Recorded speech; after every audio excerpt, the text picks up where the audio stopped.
Indonesia punya makanan paling sehat di dunia. Namanya apa?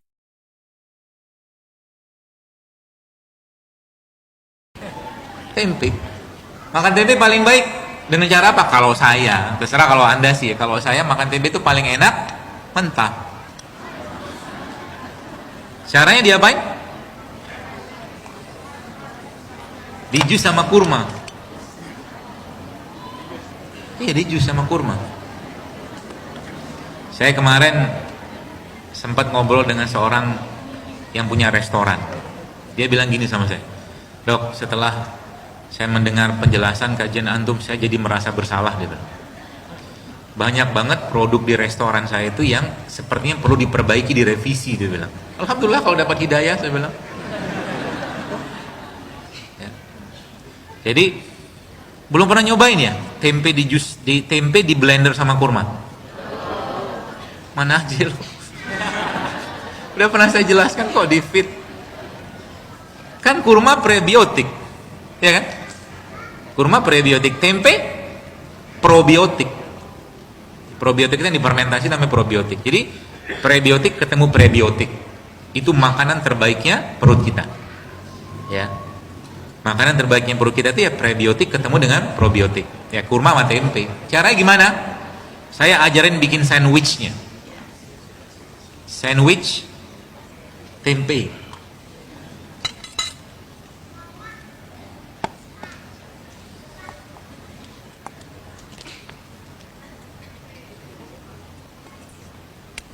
Bila enak beritahu teman. Slogan mau makan Padang.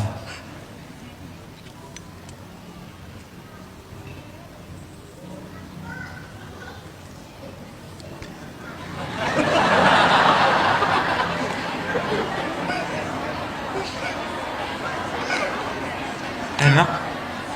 Nyobain. Mau ketawa. Emang enak. Bapak Jaya, saya bikinin ya.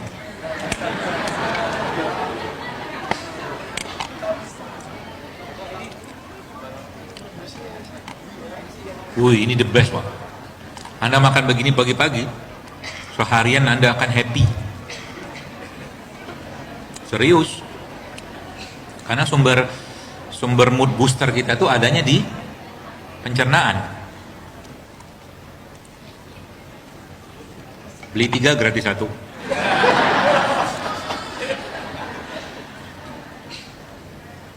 Saya mau nyobain. Antumnya udah gede badannya.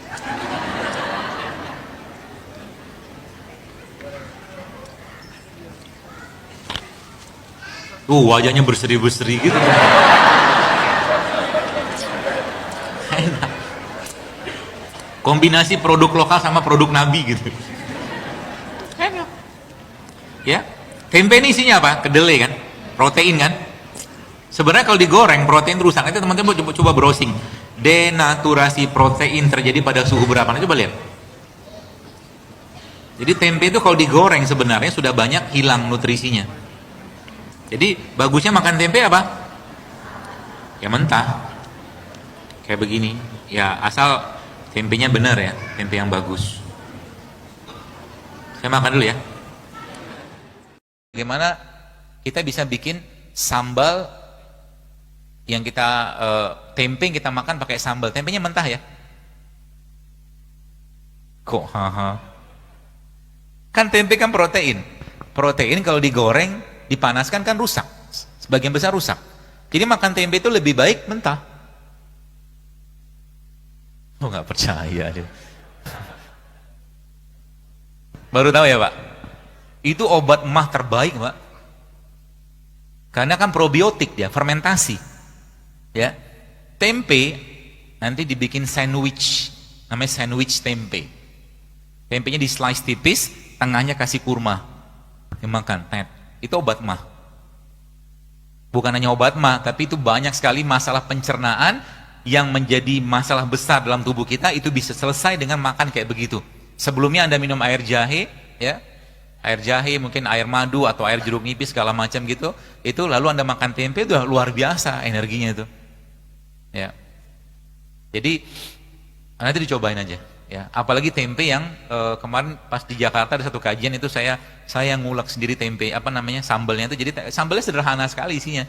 Cuman bawang putih sama cabai rawit, dikasih garam, kemudian dikasih kurma. Kurma buat manisnya, pengganti gula. Kan kita nggak mau makan gula lagi. Kenapa? Anda sudah cukup manis tanpa gula. Gitulah Pak. Assalamualaikum warahmatullahi wabarakatuh teman-teman sekalian, semoga sehat dan semoga hari ini menjadi hari yang penuh berkah karena hari ini hari Jumat juga. Alhamdulillah di hari atau sepekan dari sebelah Ramadan Idul Fitri kita, hari ini kita ketemu lagi dengan Jumat dan mudah-mudahan Jumat kali ini menjadi Jumat yang lebih baik untuk kita semua. Dan pastinya sahabat-sahabat seiman Jurusya Rasulullah yang saya muliakan dan saya cintai, hari ini mudah-mudahan sudah ada rencana Anda untuk berbuat kebaikan pastinya ya. Jadi pagi ini saya dadakan mau cerita nih sesuatu. Jadi yang ada di mana nih, di tangan saya sebelah kiri ini, saya lagi nggak nyetir ya. Jadi jangan khawatir. Adalah air rebusan dari apa? Pasti nggak tahu ya, karena warnanya sama aja semua. Tapi ini subhanallah, inilah air rebusan dari ketumbar. Udah tahu kan ketumbar kan? Ketumbar adalah salah satu bumbu yang kita sering pakai banget, ibu-ibu khususnya, yang digunakan untuk kalau goreng tempe. Kalau goreng tempe biasanya pakai ketumbar tuh. Ketumbarnya dihancurin, kemudian dilumur-lumurin seterusnya seperti itulah. Tapi ternyata subhanallah, ketumbar ini teman-teman sekalian, saya mau cerita sedikit sama Anda. Jadi alkisahnya ini ada salah satu saudara saya, itu dia sudah kena vonis jantungnya sudah pompa jantung itu sudah menurun hampir di bawah 50% lah. Subhanallah, ketika dia mengikhlaskan, memasrahkan dirinya pada Allah, apa yang dia kerjakan? Yang dia kerjakan itu sederhana sekali, sesuai yang mungkin pernah saya share di fanpage Jurusya Rasulullah. Itu ternyata subhanallah, dia pasrahkan semua sama Allah. Bahkan waktu beliau berobat ke Malaysia saat itu dokter di sana bilang ini sudah harus dikumpulkan keluarganya karena ini kondisinya berat sekali ya. Tapi subhanallahnya, apa yang dia kerjakan, mati-mati saja, hidup-hidup saja, semua Allah yang kuruskan. Akhirnya apa yang dia kerjakan? Dia memang orangnya rajin tahajud ya. Apa yang dia kerjakan itu subhanallah, malam-malam dia bangun gitu kan. Dia bawa air, kemudian diletakkan di sejadah dia, dan subhanallah dia bacakanlah doa di situ dan minta sama Allah ya, kepada Allah. Dia katakan, ya Allah, dengan keberkahan atau dengan wasilah air ini, dengan izinmu, dengan kuasamu, dengan kemahamurahanmu, sehatkanlah aku dari penyakit jantung ini. Itu tiap malam dia kerjakan teman-teman sekalian, subhanallah ya. Dan apa yang terjadi kemudian beliau menceritakan ke saya gitu kan, itu ternyata subhanallah dia belajar sedikit lah, cuman banyakan dapat ilham gitu kan, ilham untuk minum air ketumbar. Akhirnya dia minum ketumbar tersebut gak banyak sih, cuma 1 sendok makan lah, kurang lebih seperti itu, karena direbus ya, dan jadi seperti ini dia minum setiap malam sudah hampir sekitar 2 bulanan lah, nggak 3 bulan. Dan subhanallah ketika dicek lagi sama dokternya, itu jantungnya alhamdulillah jauh lebih baik gitu kan. Dokternya bilang, menyangkanya dia makan obat dokternya, tapi kalau dalam medis itu memang sudah harus di CABG namanya, pokoknya dioperasi lah jantungnya seperti itu. Tapi dengan kemahamurahannya Allah, akhirnya Allah sehatkan beliau, Allah sembuhkan beliau dengan hal yang sederhana sekali, ketika kita memasrahkan dirinya, ketika beliau memasrahkan dirinya kepada Allah, dan nyata obatnya sederhana sekali, yaitu air ketumbar. Jadi air ketumbar memang dalam dunia herbal ya, itu subhanallah memang banyak sekali manfaatnya. Dia bisa menghangatkan perut, menguatkan otot-otot ya, menguatkan tulang ya, termasuk juga yang paling penting karena dia bersifat hasiri. Jadi air ini, ketumbar ini bersifat menguap ya. Jadi kalau kita panaskan itu dia akan mengeluarkan uap atau aroma, dan itulah yang menguatkan jantung. Jadi subhanallah, jika Anda ingin jantung sehat, salah satunya adalah dengan cara meminum air ketumbar seperti ini, dan rasanya pun asik. Tapi ingat, ada beberapa jenis ketumbar yang berbeda ya, atau mungkin Anda perlu cermati karena tidak semua ketumbar yang sama. Nanti saya ceritakan apa saja bedanya ya. Tapi ini sementara ini, kalau Anda pengen cari ketumbar, carilah ketumbar yang hitam ya, warnanya hitam, nggak terlalu putih, tidak terlalu kuning. Jadi warna ketumbar asli itu warnanya hitam. Sudah ceritain juga, lupa saya gitu. Jadi warnanya dia agak-agak hitam ya, coklat kehitaman gitu. Itulah ketumbar yang asli ya. Jadi itu salah satu cara kita untuk menjaga kesehatan jantung kita, membersihkan pembuluh darah kita, dan pastinya menghangatkan pencernaan sehingga metabolisme tubuh kita menjadi jauh lebih baik. Demikian mungkin videonya, semoga sehat semua sahabat-sahabat Jurusya Rasulullah. Dan jangan lupa pada tanggal 78 ya, udah pada ikutan belum? Sudah daftar belum nih ya? Acara kita pertama kembali ke kampung Rasulullah, training intelektual Quran ini bersama saya dan Bapak Insinyur Tata Saputra sebagai salah satu ahli tulang belakang. Sampai ketemu di 78 Juli, insya Allah nanti. Assalamualaikum warahmatullahi wabarakatuh. Gitu kan, ya suruh tidur. Konsepnya begitu Pak Bu. Ya, jadi kalau kita memahami konsep ini, maka ini Pak Bu akan jadi sarapan ya, atau mungkin makanan pagi, siang, malam kita tiap hari, dan dia akan memberikan sensasi rasa kenyang. Karena Pak, kita bukan makan buat kenyang, tapi makan buat nutrisi, sehingga nanti kotaknya masih ada lagi nih. Ketika nanti ibu bapak di rumah, sarapan paginya udah bukan lagi pakai nasi uduk, nasi goreng, dan gorengan, tapi sarapannya pakai alpukat kayak begini, lalu Anda kerok alpukatnya, lalu Anda tambahkan dengan madu, lalu Anda tambahkan dengan jeruk nipis sedikit, Anda tambahkan sedikit dengan coklat bubuk, maka Anda akan kenyang sampai sore. Kenapa? Karena bahan baku dan reseptornya udah dapet. Sedangkan nanti kita kekurangan gizi, gampang. Nanti Bapak Ibu tinggal pegang pinggangnya, ada lipetan nggak? Kalau pinggangnya ada lipetan, maka kalau pinggangnya ada lipetan, maka bisa dipastikan Anda masih punya deposit energi yang belum kepake, gitu loh. Jelas ya? Jadi ibu-ibu ini sepertinya juga perlu berpikir untuk membuat slim sedikit lah badannya. Dengan cara apa? Ya, ikut aja pola-pola Nabi kayak begini, simple kok, dan produknya Allah. Ya, jauh lebih gampang ya. Jadi alpukat, ya alpukat. Saya lagi suka bikin itu alpukat. Saya kasih, ini kan bubuk coklat murni. Bubuk coklat murni itu seratnya tinggi banget. Ya, jadi sarapan itu cobalah mulai hilangkan persepsi makan itu harus ada nasi. Makannya makan buat gizi, belum tentu ada nasi. Sehingga nasinya, oke, nasi putih saya bisa ganti apa? Sekarang kita kembalikan, Anda makan nasi putih buat apa? Ya buat kenyang, oke lah. Tapi kalau dalam bahasa itunya, bahasa simpelnya, kita makan nasi itu untuk karbohidrat, betul? Karbohidrat ada di mana? Buah, sayur, ada karbohidratnya. Bahkan justru jauh lebih banyak karbohidratnya, karena jenis karbohidrat yang kompleks. Nasi ada karbohidratnya, ada, cuman dia udah cerai sama temennya. Temannya nasi yang bertugas menjaga karbohidratnya supaya tidak bikin melonjak indeks glikemiknya, namanya apa? Namanya bekatul atau sekamnya. Sekamnya dibuang sama orang, dikasih ke ayam. Manusianya kena kencing manis, ayamnya lincahnya luar biasa. Kenapa? Karena ayamnya makan serat yang harusnya ada di dalam kulit beras tadi, gitu loh. Jelas ya? Apalagi ayam broiler, ya. Saran saya jangan makan ayam broiler, jangan makan. Ya, termasuk produk-produk. Jadi ibu-ibu sekalian yang saat ini saya perhatikan ya, banyak sekali inflamasi atau karatan pada tubuh wanita, dan yang paling sering itu penyebabnya adalah dari kosmetik ya. Kosmetik itu sebagian besar bahannya, ada satu bahan yang dikenal dengan endocrine disruptor. Endokrin, nanti googling aja, browsing ya, lihat namanya. Anda ketik aja types of endocrine disruptor, nanti akan ketemu tuh. Dan sebagian besar ada di produk toiletries kita, termasuk salah satunya triclosan. Triclosan tahu? Pernah kenalan? Nggak usah kenalan, tapi dia ada di sabun antiseptik kita. Ada, dan dia termasuk golongan endocrine disruptor. Ya, endokrin disruptor itu dia ngerusak kelenjar sehingga nanti dia mengambil alih fungsi reseptornya. Dan itu banyak sekali di produk toiletries, baik sabun, sampo, bahkan sampo itu banyak banget. Ya, jadi kalau saran saya, carilah sampo-sampo yang minimal bahan-bahan kimianya. Ya, kayak begitu. Semoga habis kajian ini nggak bingung. Habisnya saya pakai apa? Lipstick, lebih parah lagi tuh. Lipstick. Beberapa jenis lipstick itu bahkan ada logam berat di situ. Lipstick. Udahlah, yakin aja lah, Anda tetap cantik dan ganteng-ganteng atau tanpa kosmetik. Udah. Atau buah juga boleh sih. Tapi kosmetik. saran saya dipisahkan aja. Kalau nggak penting banget. rimpang sama buah.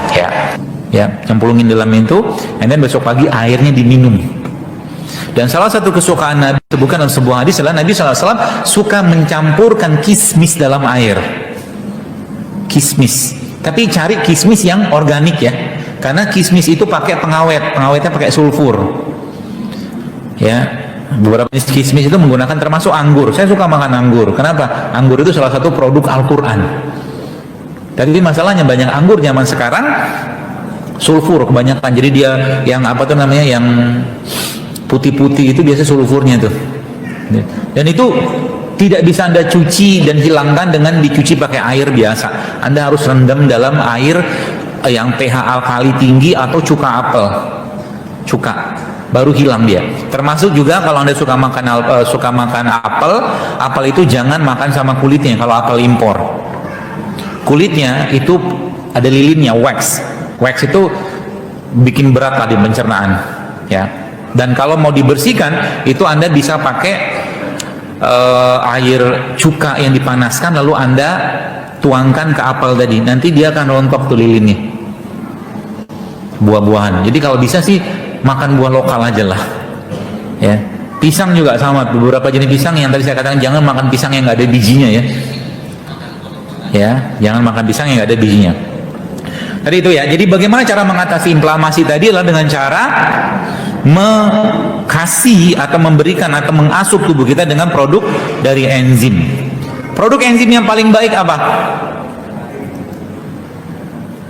Oke, gini Bu, Pak, jamaah sekalian, kalau seandainya Anda tiap hari saya suruh makan, misalkan aja ya, daun rambutan tuh belum diketahui manfaatnya, tapi buahnya ada manfaat.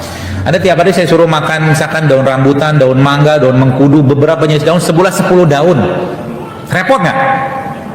Repot. Sehingga apa? Sehingga kita pakai teknologinya Allah aja. Teknologi Allah apa? Allah akan kirimkan pasukannya untuk ngambil saripati dari semua produk-produk yang dia tumbuhkan di atas buminya itu. Yaitu apa? Madu.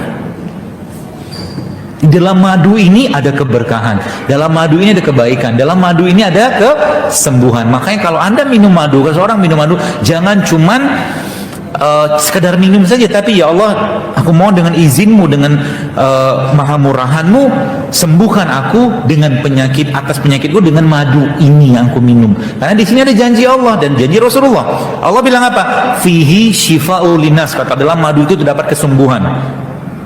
Dan dalam madu ini ada saripati dari ini, ada saripati dari jeruk, semua ada, sudah Allah komplikan. Makanya ada beberapa jenis madu kan, madu multiflora, madu randu, madu apa, madu ini gitu loh. Itu dahsyatnya madu. Makanya kalau Anda baca dalam surat An-Nahl, Allah bilang apa? Kami wahyukan. Jadi lebah itu diwahyukan sama Allah untuk mengambil saripati dari pohon-pohon yang dia tumbuhkan di atas muka bumi. Itu madu. Itu yang pertama. Yang kedua, ya produk enzim yang terbaik untuk mengatasi peradangan. Yang kedua apa? Madu yang difermentasi. Ini canggih nih. Mungkin sebagian sudah pernah bikin ya.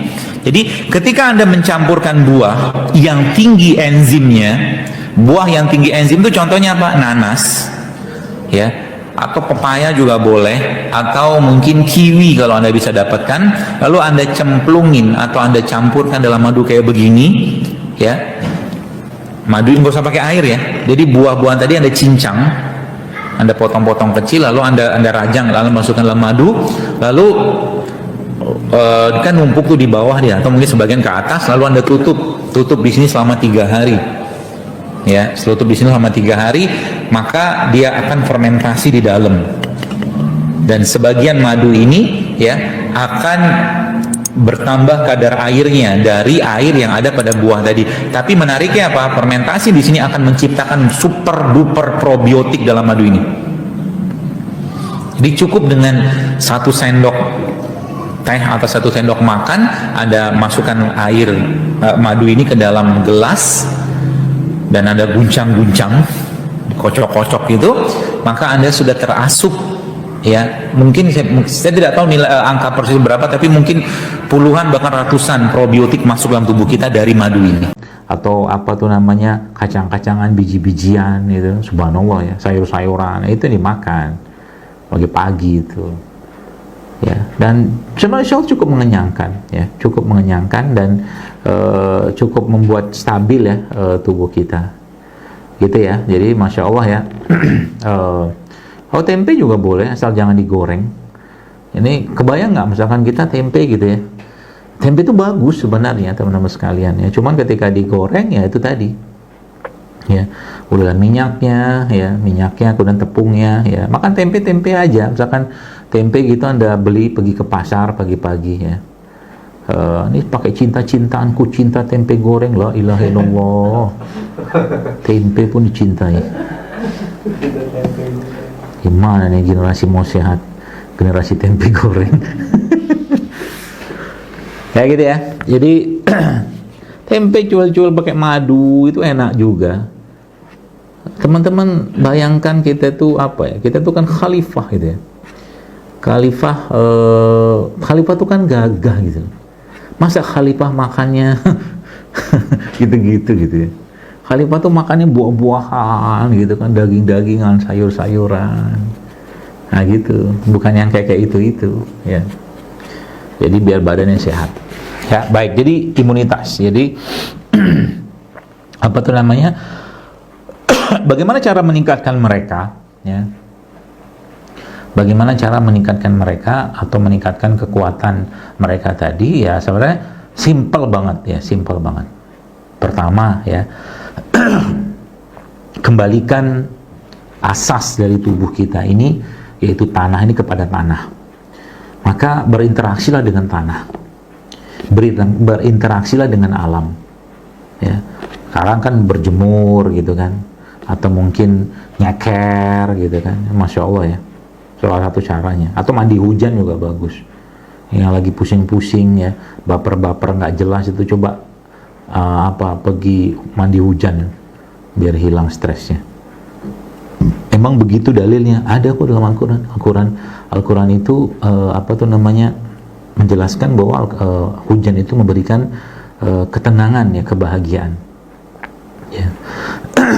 Seperti itu. Jadi teman-teman sekalian,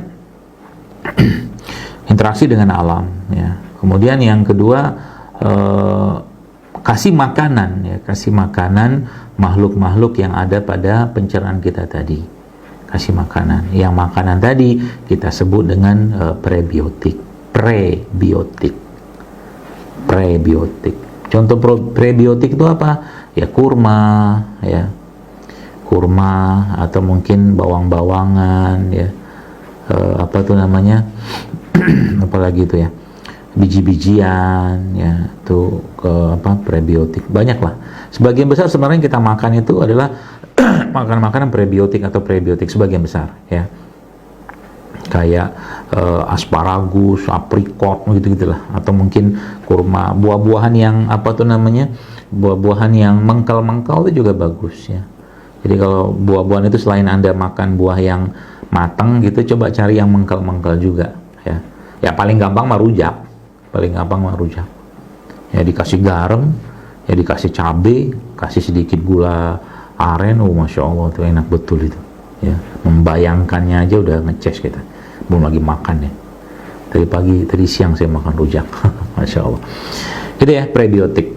Kayak kurma, kayak batu sauda kayak begini, madu ya. Madu ini juga ada yang mengatakan probiotik, ada yang mengatakan prebiotik.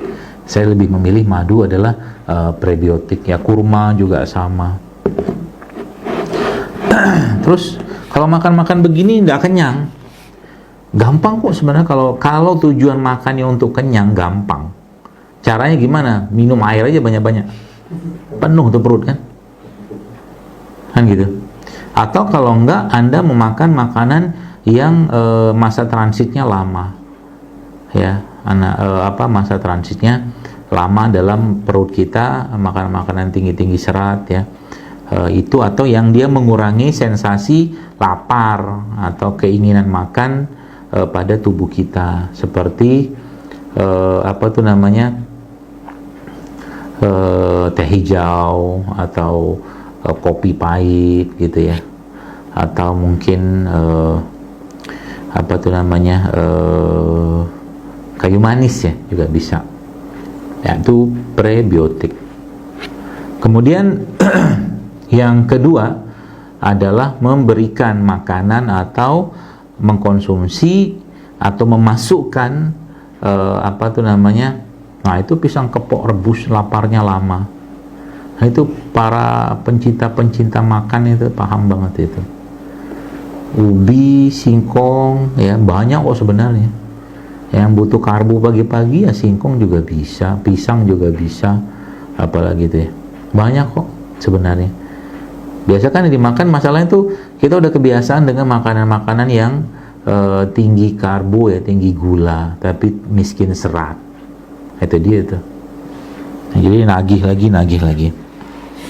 Ya. Nah, yang terakhir teman-teman sekalian adalah mengkonsumsi mereka itu sendiri ya. Mengkonsumsi mereka itu atau mengkonsumsi si makhluk-makhluk tadi. Nah, yang kita kenal sebagai probiotik ya. Contohnya probiotik nih. Ini kan ada bakteri dalam ini kan. Ada bakterinya. Ya, paling simpel yang pernah saya ajarkan di feed Instagram itu yang eco enzim, klasik enzim. Dan terakhir juga sudah ada saya buat juga itu apa tuh namanya, sudah dimodif ya. Jadi nanti itu ada tambahan ubi ya, ubi jalar.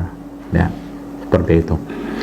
Jadi itu teman-teman sekalian ya, probiotik. Contoh probiotik apa? Ya probiotik kayak begini. Ini kan probiotik nih. Kelihatan nggak dia ada makhluk di sini? Nggak ada. Dalam ini ada makhluk, ada makhluknya. Ya, ada makhluknya. Cuma kita nggak kelihatan. Sama kalau sudah kayak begini kan istilahnya itu nano lah gitu kan. Udah kecil banget mereka, ukuran mikron. Ya. Atau kalau nggak ya kita bisa menggunakan apa ya, cara-cara yang lain. Kayak tempe itu kan makanan probiotik. Tempe, tape, ya, kimchi, miso, apa Strogerhot, apalah itu yang orang apa dari luar negeri itu ya, atau acar-acaran itu juga probiotik sebenarnya ya. Jadi paling simpelnya begini aja nih ya, misalkan ya, kalau itu salah satu resep saya ya, resep saya itu, dan ini sebenarnya ada penelitiannya teman-teman sekalian. Habas sauda begini, ambil 5 kapsul. Kenapa 5 kapsul? Karena ini dikit banget ya, itu sauerkraut, nah itulah ya, sembraut lah mungkin bahasa biar gampang, sembraut ya, 5 kapsul habas sauda, atau kadang-kadang saya pakai 7 banget, karena ini kalau teman-teman buka dikit banget hasil itunya tuh, yang kapsul ya, kapsul serbuk ya. Ini resep top share ya, khususnya bagi Anda yang nggak ada masalah dengan habas sauda, karena beberapa yang ada masalah dengan habas sauda nggak cocok lambungnya. Kemudian Anda ambil ini 5 atau 7 kapsul ya, kemudian ambil air 1 gelas kayak begini, air 1 gelas, masukin madu 1-2 sendok, campurkan sedikit mungkin 1 sendok teh cairan probiotik kayak begini, aduk ya, lalu si habatus sauda ini minum. Cus. Apa yang terjadi? Anda akan very strong ya. Kenapa strong?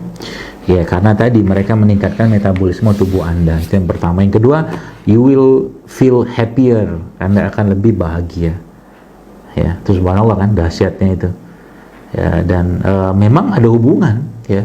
Kalau teman-teman sering atau pernah baca kalimat atau kata good food is good mood, ya iya itu. Jadi good food itu ya makanan-makanan yang kita makan itu yang menyenangkan yang ada pada tubuh kita ya, seperti itu. Jadi gitu ya teman-teman. Jadi itu salah satu caranya ya,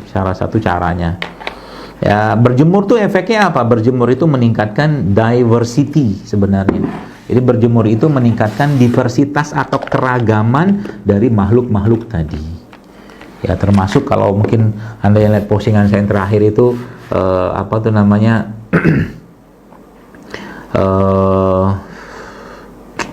minum air dari sungai itu bagus karena air itu ada bakterinya kan, gitu ya, air itu ada bakterinya. Dan emang air yang bagus itu memang air yang tidak dimasak. Kalau air yang dimasak tuh udah mati bakterinya kan. Tapi kita tetap olah ya dengan water treatment atau apapun lah. Bisa itu teknis lah itu ya. Tapi kalau emang nggak ada ya sudahlah, minum apa yang ada. Nanti malah gara-gara ngikutin saya gitu kan malah nggak minum. Dan stres itu gimana dok? Ada yang stres di kerjaannya, ada yang stres di, pokoknya macam-macam lah. Segala stres tadi ditanyakan ke teman-teman. Saya simpulkan kayaknya manajemen stres itu gimana? Bagus sih bertanya. Manajemen stres ya. Manajemen stres ya atau manajemen emosi itu ya dikembalikan kepada konsep-konsep yang Rasulullah sudah ajarkan ya. Ketika kita stres ada kalanya kita sedih kan gitu. Ketika kita stres maka ada kalanya kita marah kan gitu. Kalau sedih ya Nabi memberikan pedoman kepada kita dengan doa. Salah satunya Allahumma inni a'udzubika minal hammi wal hazan wa a'udzubika minal ajzi wa kasal dan seterusnya. Kalau lagi marah Nabi katakan apa? La taqtaf. Kalau marah segala macam berwudu, tenangkan diri ya, sholat 2 rakaat atau mungkin berbaring kata Nabi. Itu manajemen stres syar'inya ya. Terus bagaimana caranya secara kita ya, secara keseharian kita untuk mengatasi itu ya, maka subhanallah ya. Yang paling gampang kalau saya distract. Jadi kayak kayak anak kecil lah. Anak kecil itu kan kalau dia lagi nangis ya, bahkan ada yang sudah punya anak kecil, sudah punya anak gitu kan. Ketika anak itu nangis ya, anak yang nangis itu teman-teman sekalian, itu bisa bikin orang tuanya ikut-ikutan stres dan nangis juga atau mungkin marah kan gitu ya. Bahkan maaf gitu kan kalau tidak paham ilmunya anak itu malah ya dimarah-marahin, bahkan maaf dipukul mungkin ya. Semoga tidak. Maka biasanya orang tua yang paham ketika anak lagi kayak begitu, lagi nangis, lagi emosinya berlebihan kayak begitu, apa dikerjakan sama dia?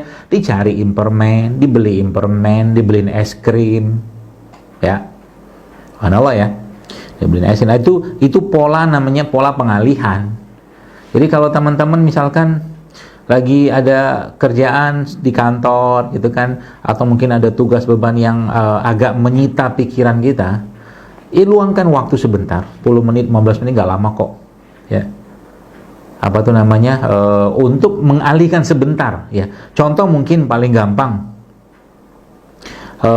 kita melihat foto-foto mungkin lagi camping, lagi apa mungkin salah satu, atau mungkin bermain ya, mungkin dengan keluarga, dengan anak, dengan adik, kakak, segala macam, permainan-permainan dulu yang zaman dulu kita mainkan waktu kecil gitu kan. Yang zaman kita tuh nggak ada stres-stresnya. Itu salah satu caranya. Di distract namanya itu, dialihkan ya. Dengan dialihkan seperti itu salah satu cara untuk kita tidak terjebak pada tadi perasaan atau emosi yang sedang bermasalah akibat stres tadi. Itu salah satu cara yang paling mudah. Atau yang paling itu lagi ya, salah satu caranya itulah berbuat baik ya. Itu juga tidak kalah baiknya untuk mengatasi manajemen atau stres kayak begitu. Contoh mungkin begini, ini kayak misalkan ya, realnya nanti kalau teman-teman mau coba silakan ya.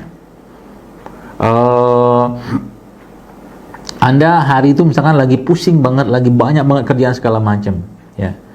Lalu Anda minta ketenangan, tentunya dengan doa ya, kita berzikir, baca Quran segala macam kepada Allah, seterusnya kayak begitu.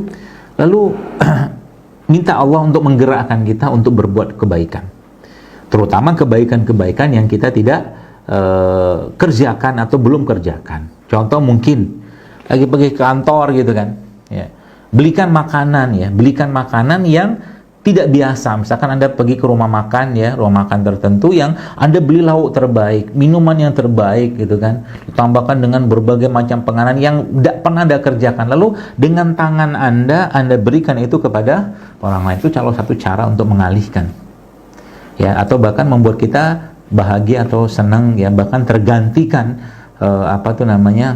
perasaan yang tadi stres atau berbagai macam yang tidak nyaman tadi itu dengan kebaikan yang kita lakukan tadi. Dan semakin banyak itu kita kerjakan, Masya Allah ya, semakin terkendali jiwa kita ya, dia teralihkan, jadi tidak masalah ya. Dan yang paling utama memang adalah keimanan ya, keimanan. Kenapa keimanan? Karena kata kuncinya pada iman ya. Ya, kalau imannya nggak terjaga, nggak dijaga, ya bagaimana cara menjaga iman? Itu banyak lah, dengan makanan halal, harta halal, makanan toyib segala macam, mengisi dengan ilmu-ilmu syar'i segala macam, itu salah satu caranya. Sehingga nanti ketika ada muncul masalah, ada muncul apapun, yang kita masih tetap bisa berpikir jernih gitu loh. Ya, saya misalkan, apakah saya apa tuh namanya, ada bawaan pengen marah, atau mungkin ya manusiawi kadang-kadang pengen marah juga ada ya. Tapi kalau udah gitu biasa saya menarik diri maksudnya saya menepi, diam gitu kan, nggak banyak bicara ya.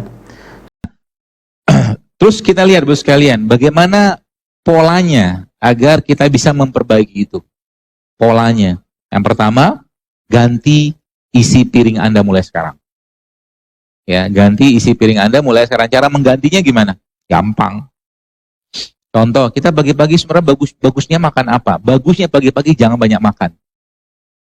Pagi-pagi itu saran saya, jangan terlalu banyak makan. Sarapan sedikit aja. Apa yang paling bagus? Kurma. Paling bagus itu makan kurma pagi-pagi. Sesuai petunjuk Nabi SAW. Makan kurma, minum air jahe mungkin, atau kunyit sedikit, ya, atau serai, udah, sama buah sedikit, buah yang lain. Cukup. Sampai siang. Siang nanti baru makan. Atau kalau enggak, pengen tetap makan, ya makan kayak orang zaman dulu nih. Ya, ada ubi. Ini kan, Masya Allah, ini kan, ada kacangnya. Kira-kira makan begini, bikin kenyang nggak sih? Kenyang loh sebenarnya. Selain kenyang, sehat juga kan?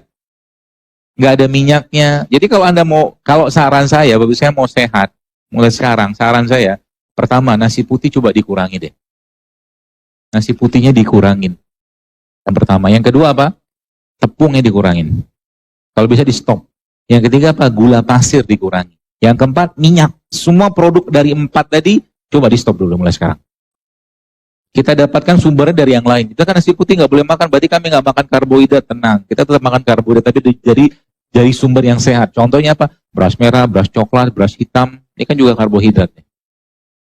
Gitu. Ya. Gula pasir ganti sama apa? Kurma. Bapak-bapak pagi-pagi, nggak apa-apa minum kopi, tapi jangan pakai gula pasir. Makannya pakainya kurma. Jadi ada kopi nggak pakai gula, makan kurma, kan manis juga. Bayangkan, minum kopi itu bisa menekan rasa lapar, insya Allah. Ya, bisa menekan. Jadi kurma makan sama kopi, Masya Allah sehat.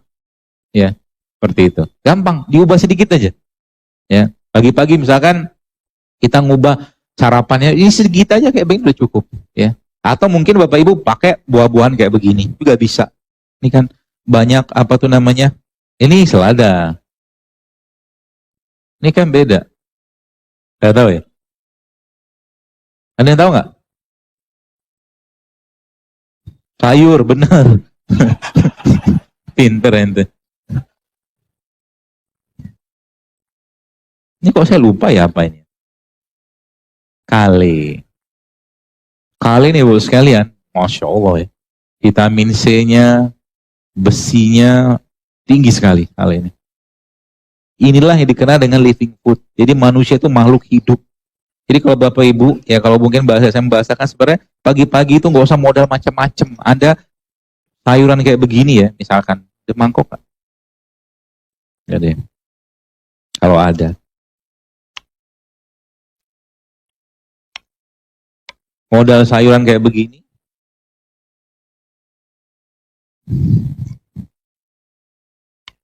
Nah, coba masukin.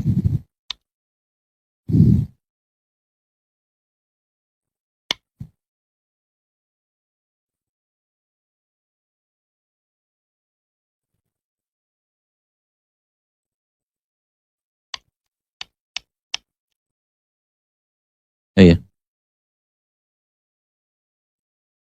Terus tempe. Tempe itu sering saya sampaikan, tempe itu jangan digoreng. Begini aja Pak makan. Udah matang dia.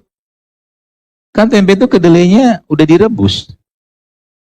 Kan kena minyak, protein, rusak lagi dia. Jadi makan tempe itu paling bagus kayak begini. Ya, kayak begini. Diapain? Bisa pakai kurma atau Anda celup pakai madu kayak begini. Saya contohin ya. Gak mentah loh itu. Nih, celup. Tuh. Mana sendok?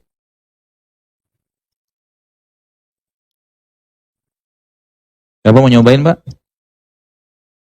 Belum pernah kan nyoba tempe begini kan? Enak Pak, Masya Allah. Mau disuapin? Nih coba antum makan. Apa? Ih, beneran dia. Kasih tisu nih, tisu. Coba tanya sama dia, enak gak? Coba antum berdiri. Kalau enak pasti wajahnya sumringah. Gak tersiksa. Coba ngadep sana. Enak gak? Gak tersiksa kan? Masya Allah, Alhamdulillah, jazakallah khair. Tempe, kan sudah saya bilang bos sekalian, tempe itu kan protein. Ya. Oh mau, Masya Allah. Mau pesan berapa gitu Pak? Saja. Bentar, kasih yang gede buat Bapak, Masya Allah. Bentar. Masuk sini aja deh, biar dia. Amin, Insya Allah.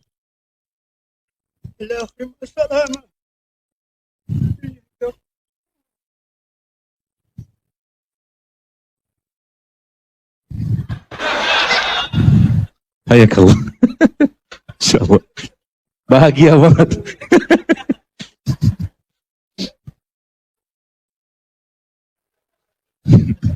Langsung semangat. Sehat. Ya. Dan sebenarnya semakin, Bapak sekalian, semakin apa ya? Semakin minimal pengolahan pada makanan, semakin sehat badan kita. Jadi kayak begini kan, ya kayak semacam salad kayak begitu, ya modal cuman apa namanya? Ada tomatnya, ada sayuran kayak begini, kemudian ada proteinnya, ya. Ini kan protein nih. Gampang. Udah gitu, kasih madu.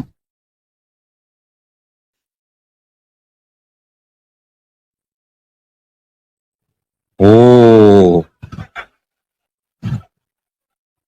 Terus kasih jeruk nipis. Terus jeruk nipis sedikit.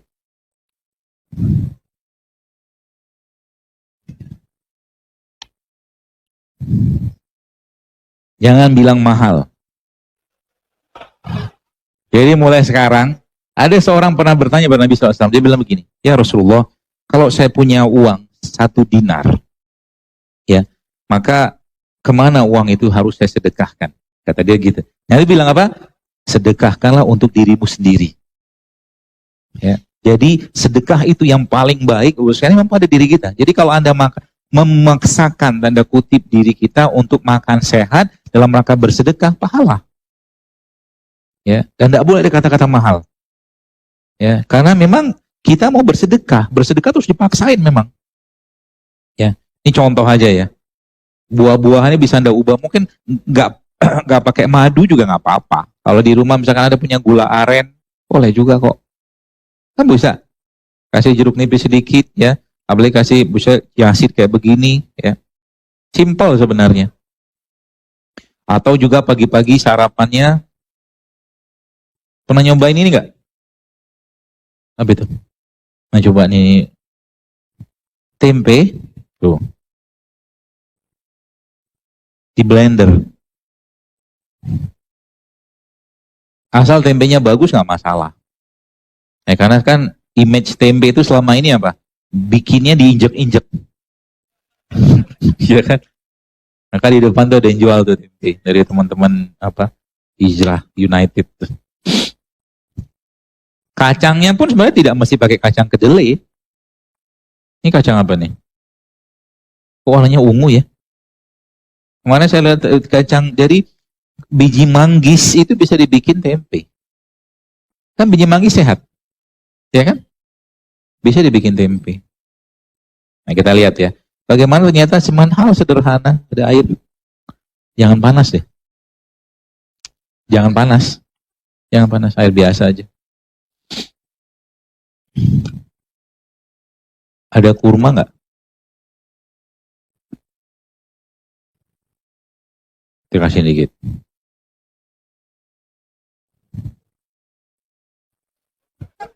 Mau bagi-bagi. Jadi ya, apalah. Ini pada heboh banget sih. Biasa aja lah. Tuh, kasih pisang. Sudah, ini airnya.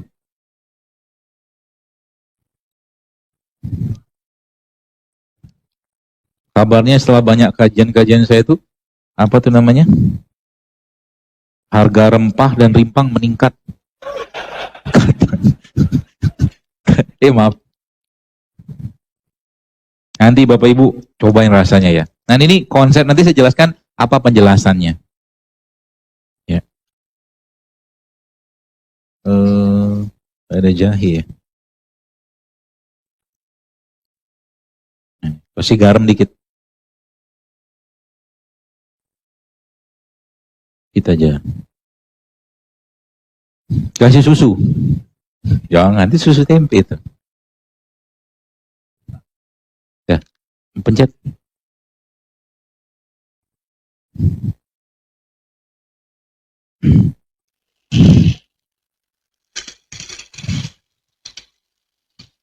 Semoga manis. Ambil lagi.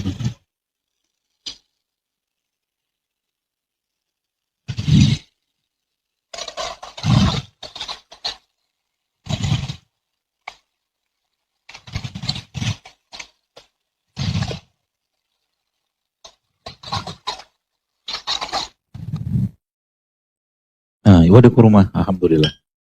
Nanti baru ini habisnya saya jelasin ilmunya. Ya, kurma, Bapak Ibu sekalian, merupakan salah satu makanan terbaik untuk pencernaan. Tempe merupakan salah satu juga makanan terbaik untuk pencernaan. Tapi dia beda jenis. Kalau tempe, dia probiotik. Tempe. Kurma, prebiotik. Jadi kalau Anda makan tempe sama kurma, kan tempe itu ada bakteri dalam itu. Karena dia biotik kan, bakteri. Ya. Maka ketika Anda makan kurma, saat makan tempe, bakteri pada tempe ini akan berkembang biak. Bakteri baiknya. Ya, memang bagusnya makan tempe itu sama kurma. Atau kalau enggak makan tempe sama sayur. Ya, gitu.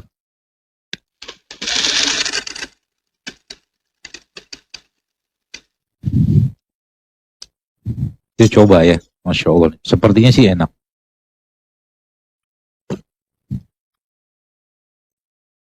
Mau? Bikin diri. Enak aja loh. Ya, bagaimana cara bagi-baginya? Ada itu. Termos apa? Buat bikin minuman. Atau gelas deh, gelas agak gede. Tapi gelas itu dua. Apa tuh? Gelas ini yang agak gede ada nggak? Masya Allah. Masya Allah. Ada. Luar biasa. Ayo kau. Masya Allah. 4. Amin, amin, insya Allah. Bisa nggak diobatin? Bisa. Pertama, stop sumber sampahnya. Apa dua tadi kan? Gluten sama dairy. Dairy itu produk berbasiskan susu. Jadi artinya apa? Keju, roti, semua stop. Terutama orang autoimun. Itu berat banget bagi mereka untuk mencerna.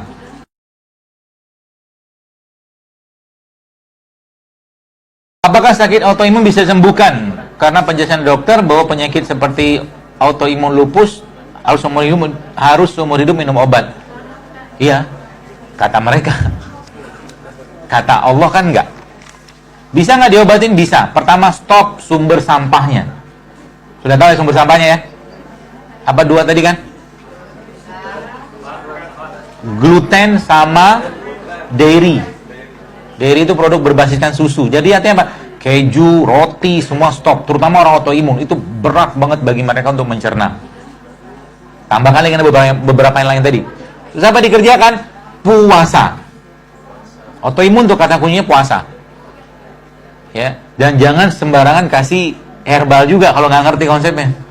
Sebab kalau autoimun di dunia kesehatan, di dunia barat, medis barat itu, maka dia ditekan imunnya pakai steroid. Kan gitu kan? Sedangkan masalahnya adalah bukan di situ sebenarnya. Masalahnya adalah gini. Di Jepang itu ada namanya petugas pengatur penumpang. Jadi kalau naik KRL Jepang lagi peak hour, jam-jam padat, itu ada petugas pengatur yang tugasnya ngedorongin orang masuk ke dalam kereta. Di Jepang tuh kayak begitu.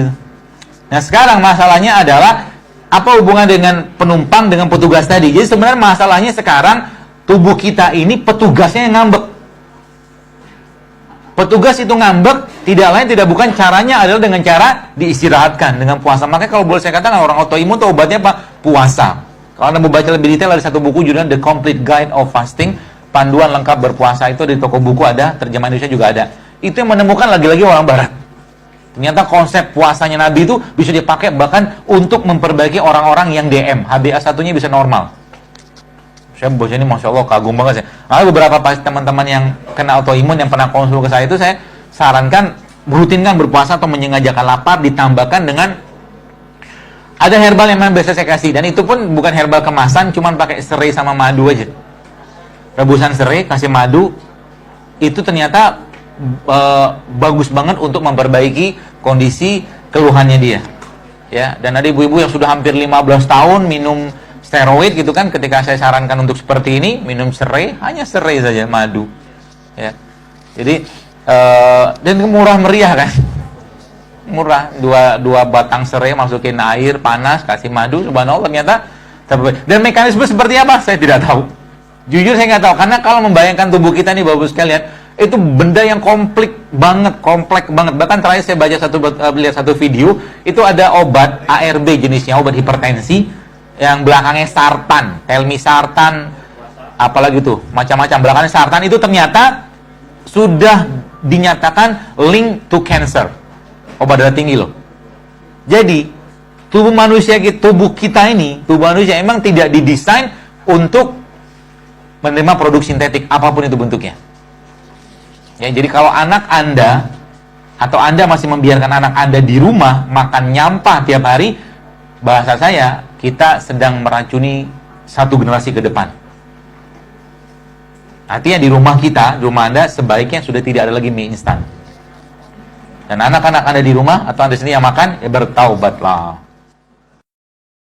Gini, sering saya sampaikan. Pagi-pagi itu paling bagus makannya apa? Bubur ayam. Karedok.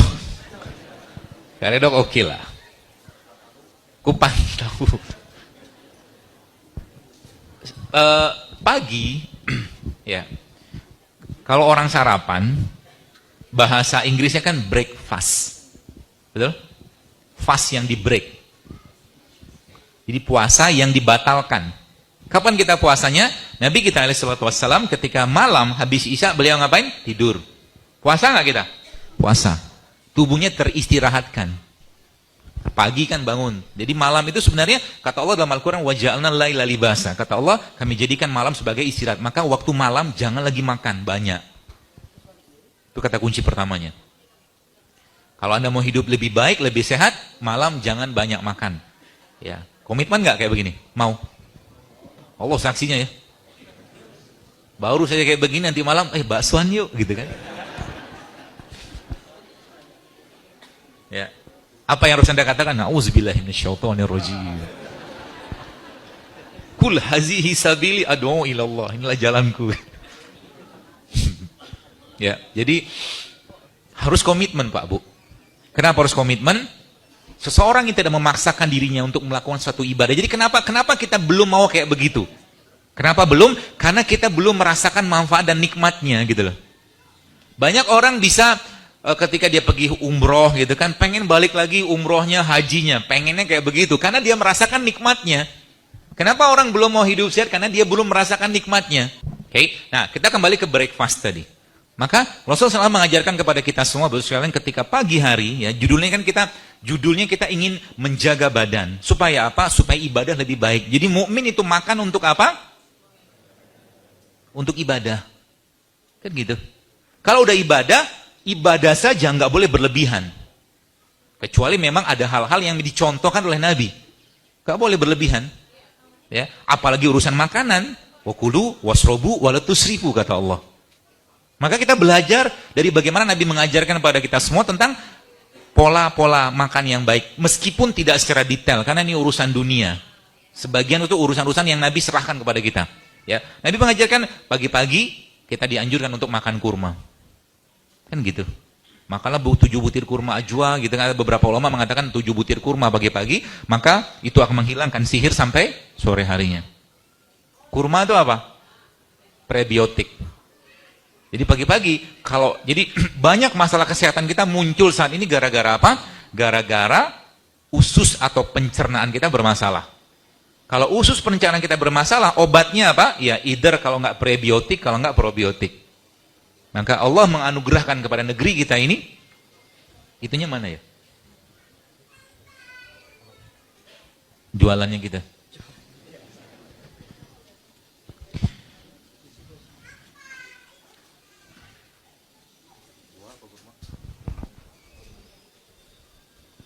Ya orang mau hantaran aja ya. Nanti kalau antaran yang mau nikah bawa beginian nih. Saya hidup sehat loh gitu. Loh, tempe, pisau.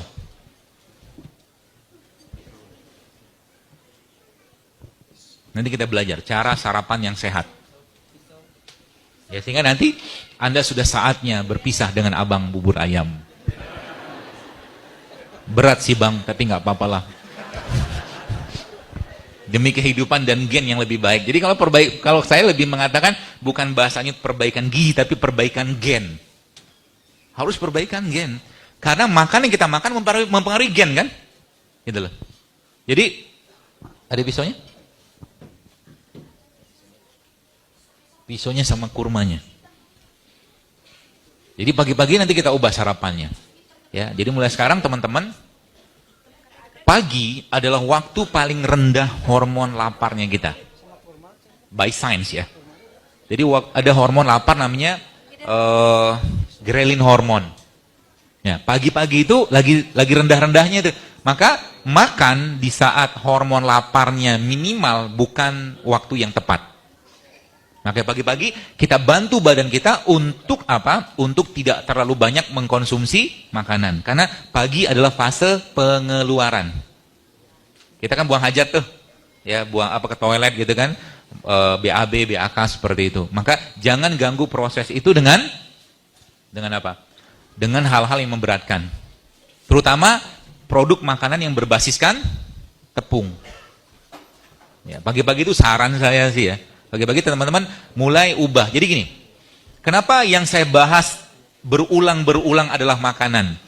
Karena 80% ekspresi gen kita dalam 3 bulan bisa diperbaiki dengan makanan-makanan yang berbasiskan sayur dan buah. Bisa. Risetnya begitu. Jadi ngobatin penyakit itu kalau saya punya pandangan sih ya. Ngobatin penyakit itu bukan diobatin keluhannya. Keluhan pasti tetap akan ada gitu loh. Yang kita obatin apa? Apa masalahnya? Dan masalah terbesar pada penyakit kita, ada pada tubuh manusia, adalah masalah yang ada pada pencernaannya. Masalah pencernaan, maka obatnya cuma 2. Kalau nggak prebiotik, probiotik.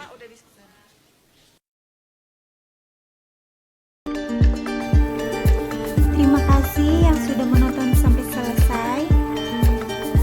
Teman-teman, mari kita mengganti pola makan, pola minum kita dengan yang lebih sehat, lebih bermanfaat, kaya nutrisi yang jelas sehatnya.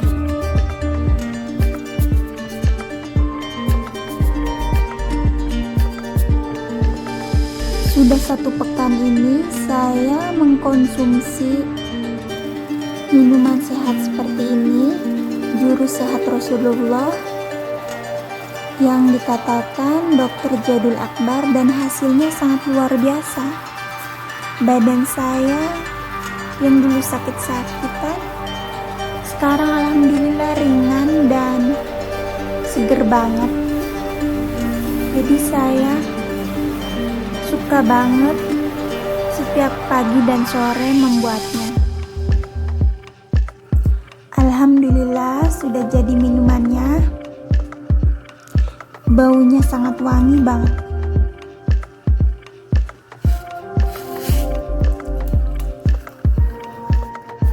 Wanginya tuh seger. Teman-teman juga harus coba membuatnya. Yang belum subscribe ya teman-teman. Like, komen, dan share ke sosial media yang kalian punya. Akhirul kalam. Assalamualaikum warahmatullahi wabarakatuh.